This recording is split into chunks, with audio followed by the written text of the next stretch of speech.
मेरे channel political science for college students में आपका स्वागत है। मैं doctor Alka Goyal, associate professor of political science in college education. मैं आपको पढ़ा रही हूँ अमेरिका का संविधान। स्टूडेंट्स, इसके 2 लेक्चर आपके लिए पहले हो चुके हैं और आज मैं आपको पढ़ा रही हूँ अमेरिका के संविधान की एक मुख्य विशेषता के बारे में। वो है शक्ति पृथक्करण एवं नियंत्रण तथा संतुलन का सिद्धांत। स्टूडेंट्स, आपने बीए पार्ट 1 में या एक पॉलिटिकल साइंस की एक थ्योरी के रूप में आपने शक्ति पृथक्करण का सिद्धांत पढ़ा होगा और अमेरिका में इसके साथ ही theory of separation of powers, नियंत्रण, theory of check and balance जो है, नियंत्रण और संतुलन का सिद्धांत भी इसके साथ ही है, तो उसको भी मैं आपको डिस्कस करूंगी। शक्ति पृथक्करण का जो सिद्धांत है, ये सबसे पहले हम पढ़ेंगे इसकी आवश्यकता के बारे में। स्टूडेंट्स, शक्ति पृथक्करण जो है, इसकी आवश्यकता हमें क्यों पड़ी? शक्ति पृथक्करण विभिन्न जो राजनीतिक विद्वान है, जैसे सबसे पहले तो हम जॉन लॉक, जो कि हम जो सामाजिक समझौता सिद्धांत है उसमें उनका नाम पढ़ते हैं, मॉन्टेस्क्यू, जो कि इसके मुख्य विचारक थे, स्ट्रॉन्ग लॉ, पॉलोविरा आदि ने शक्ति पृथक्करण के सिद्धांत का महत्व जो है वो प्रतिपादित किया। अब शक्ति पृथक्करण एक्चुअली है क्या? सबसे पहले तो हम इसको डिस्कस करेंगे। सरकार की जो शक्ति है वो किसी एक हाथ में ना पड़े, और जैसे सरकार के 3 अंग हैं। यदि जैसे हमने राजतंत्र था, राजतंत्र पहले ज़्यादा पावरफुल होता था, वर्तमान में भी कई जगह राजतंत्र है, लेकिन वो राजतंत्र इस प्रकार के नहीं है कि एकदम उनमें सारी शक्तियाँ की कानून भी वही बना रहे हैं, लागू वही कर रहे हैं, न्याय वही कर रहे हैं। तो ऐसी स्थिति जब विश्व में देखी गई तो ऐसी स्थिति को रोकने के लिए एक नए सिद्धांत की आवश्यकता महसूस हुई और वो सिद्धांत था शक्ति पृथक्करण का सिद्धांत। तो सरकार की शक्ति किसी एक हाथ में पड़कर निरंकुश ना हो जाए, कार्यपालिका ही सर्वशक्तिमान ना हो जाए, और जो व्यक्ति के अधिकार है वो सुरक्षित रहे, और तीनों जो शक्तियां हैं उनका विभाजन हो जाए।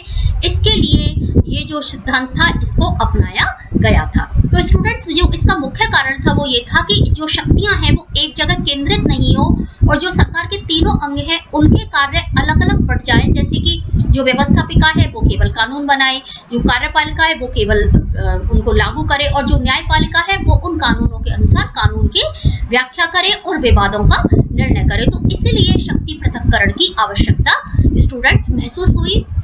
और जो राजतंत्र जैसी जो बहुत ही ज़्यादा ये कहें कि हम तानाशाह शासक होते थे, और बहुत सारे शासक जो हैं वो लोकतंत्र में भी तानाशाह बन गए, तो ऐसी स्थितियों को रोकने के लिए शक्ति पृथक्करण सिद्धांत की आवश्यकता पड़ी। स्टूडेंट्स, दूसरे हम देखेंगे कि जो शक्ति पृथक्करण सिद्धांत का विकास कैसे हुआ। जैसे मैंने अभी आपको कुछ नाम बताए थे, जॉन लॉक का बताया। जॉन लॉक ने ये सिद्धांत दिया, एक सिस्टमैटिक रूप में इसको नहीं दिया था, सिद्धांत तो उन्होंने बताया था, लेकिन उन्होंने बहुत जो कहें शॉर्ट में थोड़ा सा बस इसका हिंट दिया था शक्ति पृथक्करण सिद्धांत का। एक्चुअली में जो इसका विकास किया शक्ति पृथक्करण सिद्धांत का, वो किया था मॉन्टेस्क्यू ने। तो मॉन्टेस्क्यू जो है उनका हम आगे पढ़ेंगे, इनका पूरा सिद्धांत। और शक्ति पृथक्करण के बारे में जो अरस्तु हैं, जो हमारे ये कहें कि हम फाउंडर हमारे माने जाते हैं पॉलिटिकल साइंस के, तो उन्होंने भी ये सिद्धांत देखा था। उन्होंने 3 भागों में पूरे जो शासन है उसको बांटा था। फ्रांस के जो विचारक है जीन बोंदा, उन्होंने भी न्यायपालिका की स्वतंत्रता पर बल दिया और ये कहा कि जो कार्यपालिका है वो इसके नियंत्रण से मुक्त होनी चाहिए। और जॉन लॉक का जैसे मैंने बताया, तो इन्होंने एक पुस्तक जो थी शासन पर 2 निबंध, उसमें इन्होंने शक्ति पृथक्करण बल दिया और शासन को 3 भागों में इन्होंने विभाजित किया। इसी तरह से जैसे मैंने बताया कि स्पष्ट जो व्याख्या होती है वो मॉन्टेस्क्यू ने ही इसकी की थी। इन लोगों के द्वारा, इन विद्वानों के द्वारा इतनी स्पष्ट व्याख्या जो है वो इसकी नहीं की गई थी। अब हम जैसे मैंने बोला कि जो सबसे स्पष्ट और वैज्ञानिक जो व्याख्या की थी वो की थी मॉन्टेस्क्यू ने। तो शक्ति पृथक्करण सिद्धांत के जो जनक हैं वो मोंटेस्क्यू को कहा जाता है। 18वीं शताब्दी में जो मोंटेस्क्यू एक्चुअली में फ्रांसीसी विचारक थे, उस समय वह लुई 14वें का शासन था और उनका कहना था कि मैं ही राज्य हूँ, यानी वो जैसे मैंने बताया कि बहुत तानाशाहीपूर्ण शासन था और कोई भी जो सिद्धांत जन्म लेता है वो परिस्थितियों से जन्म लेता है। तो मोंटेस्क्यू जो थे वो उन्होंने फ्रांस और ब्रिटेन की स्थिति की तुलना की और उन्होंने देखा कि ब्रिटेन में राजा के पास बहुत ज़्यादा शक्तियाँ हैं, जबकि फ्रांस में बहुत ज़्यादा शक्तियाँ हैं, जबकि ब्रिटेन में शक्तियों का पृथक्करण है। हालांकि उनको भ्रम हुआ था ये। तो ब्रिटेन के संविधान की बारे में मैंने आपको पहले वीडियोस में बताया। स्टूडेंट, आप मेरे पहले वीडियोस देखोगे तो ब्रिटेन का संविधान मैंने पढ़ाया है, उसकी विशेषताएं वगैरह और चीज़ें, तो उसमें मैंने ब्रिटेन की स्थितियों के बारे में पूरा बताया है। अभी मैं इस सिद्धांत के बारे में आपको बता रही हूँ, तो इसलिए मैं बहुत ज़्यादा उसके पीछे नहीं जाऊँगी। तो जो फ्रांस में शक्तियाँ थी, उसको ऐसा लगा कि राजा के पास ज़्यादा है, तो उन्होंने ब्रिटेन को देख करके अपनी जो पुस्तक थी स्पिरिट ऑफ द लॉज, उसमें शक्ति पृथक्करण के सिद्धांत का प्रतिपादन उन्होंने किया। हालांकि जैसे मैंने बताया कि ब्रिटेन में शक्ति पृथक्करण था नहीं, पर उन्होंने इसका प्रतिपादन किया।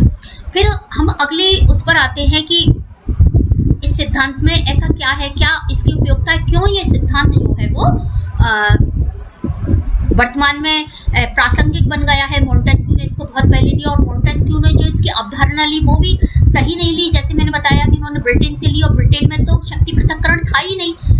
वहाँ पर तो एक्चुअली क्या है कि ब्रिटेन में संस्थात्मक व्यवस्था है और वर्तमान में भी वही स्थिति है। तो वहाँ पर तो जो व्यवस्थापिका है उसमें से ही कार्यपालिका का निर्माण होता है और सन 2005 से पहले उसमें से ही न्यायपालिका का निर्माण होता था। तो मोंटेस्क्यू की वहाँ की स्थितियों को देख करके भ्रम पैदा हो गया कि ब्रिटेन में शक्ति पृथक्करण है, इसलिए वहाँ का राजा जो है वो शक्तिशाली नहीं है या वो शक्तियों का दुरुपयोग नहीं करता, और उन्होंने वहाँ की स्थिति को देख करके ये सिद्धांत की जो है इसकी इतनी अच्छी वैज्ञानिक व्याख्या की।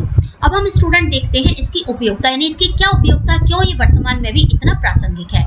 तो जैसे मैंने बताया कि राजनीतिक शक्ति एक हाथ में केंद्रित हो जाती है, तो उसको रोकने में ये सिद्धांत जहां लागू है या इस सिद्धांत के बेस पर जो सरकारें चल रही हैं, तो वहां राजनीतिक शक्ति का इस प्रकार से दुरुपयोग नहीं होता। दूसरी चीज जो है वो ये कि यदि सबको अपना पता है कि मुझे ये काम करना है या हमें अपने कार्य का पता होता है, तो हम उस कार्य में विशेषज्ञता हासिल कर लेते हैं, उस कार्य को अच्छी तरह जान लेते हैं। तो यहाँ इसमें भी इन्होंने बिल्कुल निश्चित कर दिया कि जो व्यवस्थापिका है वो कानूनों का निर्माण करेगी, जो कार्यपालिका है वो कानूनों को लागू करेगी और न्यायपालिका जो है वो न्याय करेगी। तो इस तरह से ये कार्य विभाजन हो गया और कार्य विभाजन जो है ये कुशलता में वृद्धि करता है। इसी प्रकार जो सरकार के तीनों अंग हैं, जो भिन्न अंग हैं, उनके अपने अपने जो उत्तरदायित्व हैं वो सब सुरक्षित भी रहते हैं कि मेरा ये कार्य है और दूसरा जो अंग है वो उसके कार्य को नहीं करता है। तो इस तरह से इसमें भी बहुत उपयोगी है। एक जो बहुत ही महत्वपूर्ण जो इसकी उपयोगिता है वो है न्यायपालिका की स्वतंत्रता और निष्पक्षता। एक्चुअली क्या है कि जो न्यायपालिका है, सबसे ज्यादा जो दुरुपयोग हुआ है वो है कि राजा ही यदि न्याय करेगा, यदि एक व्यक्ति जो तानाशाह व्यक्ति राजा नहीं हो, इवन वो कुछ भी हो, जैसे हम हिटलर का है और किसी का भी शासन देख सकते हैं इस तरह से, तो यदि वही न्याय करेगा या फिर न्यायपालिका उसके अंडर में कार्य करेगी, अलग से नहीं होगी, तो ऐसी स्थिति में हम क्या अपेक्षा कर सकते हैं कि हमारे अधिकारों की, हमारे जो मतलब हमारा जो जीवन है, हमारे अधिकार है वो सुरक्षित रहेंगे, वो निष्पक्ष रहेंगे या वो निष्पक्ष न्याय देगी किसी भी मामले में। तो न्यायपालिका की स्वतंत्रता और निष्पक्षता कायम करने के लिए ये सिद्धांत जो है वो बहुत ही ज़्यादा उपयोगी साबित हुआ है और न्यायपालिका ने पूरी तरह से अपनी जो इससे अलग रहते हुए इस कार्य को किया है। मतलब भारत में भी ये सिद्धांत इस रूप में लागू है, संस्थात्मक शासन होते हुए भी हमारे यहाँ भी न्यायपालिका स्वतंत्र है, ब्रिटेन में भी न्यायपालिका स्वतंत्र है। तो हम इसी सिद्धांत का उसके लिए ले सकते हैं कि सिद्धांत की हमारे लिए बहुत उपयोगिता रही और नागरिक स्वतंत्रता के अधिकार जो है वो भी, यानी हमारी अधिकार भी इस वजह से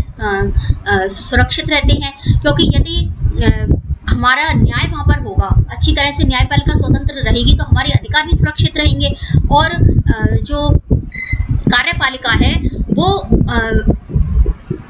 मतलब अधिकारों का दुरुपयोग हमारों का नहीं कर पाएगी और जो शासन कार्य है वो भी भी बहुत अच्छी तरीके से, बहुत ही सरल और सुविधाजनक रूप से जो है वो कार्य करता है। क्योंकि सबको पता है, मान लो आपको स्पष्ट नहीं है कि आपको क्या काम करने हैं, तो आप उतनी अच्छी तरह से उन कार्यों को संपन्न नहीं कर सकते। तो अपना कार्य जो है वो सरल और सुविधाजनक तरीके से बनाए रखने के लिए भी ये जो सिद्धांत है वो बहुत उपयोगी है। क्योंकि ये सरकार के प्रत्येक अंग को ये पता है कि मुझे कानून बनाना है, दूसरे अंग को पता है कि मुझे लागू करना, और तीसरे अंग को पता है कि मुझे न्याय करना है। तो इस तरह से ये सिद्धांत, ये बहुत ही ज्यादा उपयोगी सिद्धांत हुआ। एक जो है कि शक्ति को शक्ति द्वारा नियंत्रित करने के लिए, कि एक अंग जो है वो ये कहेगा कि ये मेरे कार्य क्षेत्र की चीज है तो मैं इसको करूंगा, वो दूसरे अंग को उस कार्य को नहीं करने देगा। तो इस तरह से कोई भी अंग जो है वो सत्ता का दुरुपयोग नहीं करता है, और आपस में जो अंग हैं वो सब नियंत्रित रहते हैं। तो इस तरह से ये जो सरकार के तीनों अंग हैं उनके पारस्परिक संबंधों का निर्धारण करने के लिए ये जो शक्ति पृथक्करण का सिद्धांत है स्टूडेंट्स, ये इसका प्रतिपादन किया गया। स्टूडेंट्स, ये जो सिद्धांत है शक्ति पृथक्करण का, ये सिद्धांत इस रूप में फ्रांस में लागू करने का इसको प्रयास किया गया, और अन्य देशों में भी इसको लागू करने का प्रयास किया गया। लेकिन ये सिद्धांत इस रूप में मतलब कार्यरत नहीं हो पाया, जैसे कि यहाँ पर जो मतलब मॉन्टेस्क्यू ने दिया था, एक्चुअली उस रूप में वो सिद्धांत काम नहीं कर पाया। तब इसको और जो दूसरी थ्योरी है और जो दूसरा डॉक्ट्रिन सिद्धांत है उसके साथ में इसको अमेरिका में इसको लागू करने का प्रयास किया गया, और फिर अमेरिका में ये सिद्धांत इसी रूप में लागू ना होकर एक जो दूसरी थ्योरी है चेक एंड बैलेंस, नियंत्रण और संतुलन के सिद्धांत के साथ में ये सिद्धांत वर्तमान में भी कार्यरत है। स्टूडेंट्स, ये मेरा पहला वीडियो है इसका शक्ति पृथक्करण सिद्धांत का, और इसका जो दूसरा पार्ट है वीडियो का, उसमें मैं आपको, ये तो आपकी थ्योरी हुई पूरी की शक्ति पृथक्करण सिद्धांत एक्चुअली में क्या है, कैसे ये आगे बढ़ा, क्या क्या इस सिद्धांत में है, किसने इस सिद्धांत को लागू किया, क्या इस सिद्धांत के अंतर्गत होता है। तो अगला जो मेरा लेक्चर है इसमें, उसमें मैं आपको अमेरिका में शक्ति पृथक्करण का सिद्धांत किस रूप में लागू है, और इसके साथ ही जो चेक और बैलेंस की जो थ्योरी है वो किस तरह से लागू है, उसके बारे में भी मैं आपको बताऊंगी। तो स्टूडेंट्स, ये अब हम इस सिद्धांत की, चूंकि ये सिद्धांत हर एक के द्वारा तो पसंद किया नहीं गया, जैसे मैंने अभी बताया कि अमेरिका में या मतलब फ्रांस में इसको इस रूप में लागू नहीं किया, तो शक्ति पृथक्करण सिद्धांत की आलोचना भी हुई। तो इसकी सबसे पहली आलोचना है कि ये सिद्धांत जो है जिस तरह से कहता है, यदि सब का इस तरह से पृथक्करण कर दिया तो सारी शक्तियां जो है निरंकुश हो जाएंगी, और निरंकुशता रोकने के लिए एक दूसरे पर नियंत्रण आवश्यक है। तो इस तरह से इस सिद्धांत की कुछ आलोचनाएं भी हैं, और आलोचना तो सबकी होती है। जैसे फ्रांस में ये लागू नहीं हो पाया तो कुछ इसकी कमियां थी जिसकी वजह से ये सिद्धांत इस रूप में लागू नहीं हो पाया। दूसरी चीज है कि शक्तियों का पूर्ण पृथक्करण संभव नहीं है, जैसे कि सरकार का यदि सारे अंग अलग अलग कर दिए तो हमें ये पता नहीं चलेगा कि एक जो अंग है वो क्या कर रहा है, दूसरा क्या कर रहा है, तीसरा क्या कर रहा है।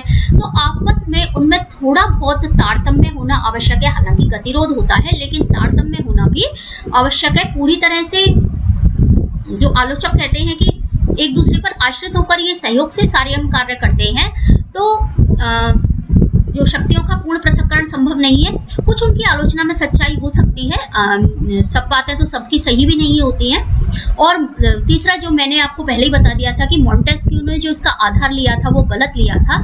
इंग्लैंड में संस्थात्मक शासन होने के कारण शक्तियों का पृथक्करण था ही नहीं, वहां पर तो शक्तियां केंद्रित थी।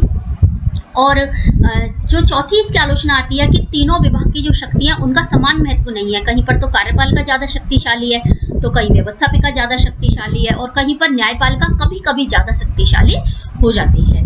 और जो नागरिक हैं उनकी स्वतंत्रता के लिए शक्ति पृथक्करण आवश्यक नहीं, क्योंकि दल जो पद्धति आ गई है उसके कारण व्यावहारिक रूप में जो शक्ति पृथक्करण है एक्चुअली में वो महत्वहीन हो गया है। क्योंकि जो दल प्रणाली है, अब वो मान लो वही दल व्यवस्थापिका में बहुमत में है, वही दल कार्यपालिका बहुमत में है, तो ऐसी स्थिति में न्यायपालिका भी उससे प्रभावित होती है, तो वहां पर शक्ति पृथक्करण का सिद्धांत काम नहीं करता। तो स्टूडेंट्स, इस तरह की आलोचना जो है होती रही है, और जो भी कोई सिद्धांत होता है तो उसकी आलोचना तो होती है। इसके अलावा ऐसा भी कहा जाता है कि यदि उत्तरदायी प्रशासन है तो तो विधायिका का कार्यपालिका पर नियंत्रण आवश्यक है, जैसे कि संसदात्मक व्यवस्था में होता है। तो ये नियंत्रण जो है हो सकता है।